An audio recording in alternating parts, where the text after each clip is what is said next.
আগের ব্লগটা যেখানেই শেষ করেছিলাম তারপর থেকেই শুরু করছি। শুটিং শেষ করে অবশেষে হোটেলে ফিরে এসেছি। হোটেলে এসে প্রচণ্ড পরিমাণে বিধ্বস্ত লাগছিল। সর্বপ্রথম যেটা কাজ ছিল সেটা হচ্ছে মেকআপ রিমুভ করা। সেই সকালবেলা মেকআপ হয়েছিল, তারপর গরম রোদ, তার উপর বৃষ্টি, সব কিছু মিলিয়ে মেকআপটা ভীষণই ইরিটেট করছিল আমার ফেসে। তারপর আমি মেকআপটা রিমুভ করার জন্য আমি নিয়ে নিয়েছি নারকেল তেল। আমি এটা দিয়ে সবসময় মেকআপ রিমুভ করি। আমি প্রথমে নারকেল তেলটাকে পুরো হাতে মাখিয়ে নিই, তারপর মাসাজের মতো করে পুরো ফেসে লাগাই যাতে মেকআপটা ভালোভাবেই রিমুভ হয়ে যায়। তারপর একটা টিস্যু নিয়েই পুরো মেকআপটা রিমুভ করে তারপর ফেস ওয়াশ করে নিই।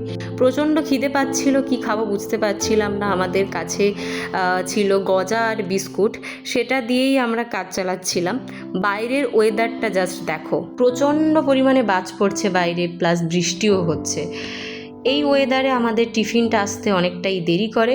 আমাদের টিফিনে ছিল চিকেন পকোড়া, ভীষণই টেস্টি খেতে ছিল। তার কিছুক্ষণ পর আমরা রাতের ডিনারটা সেরে নিই।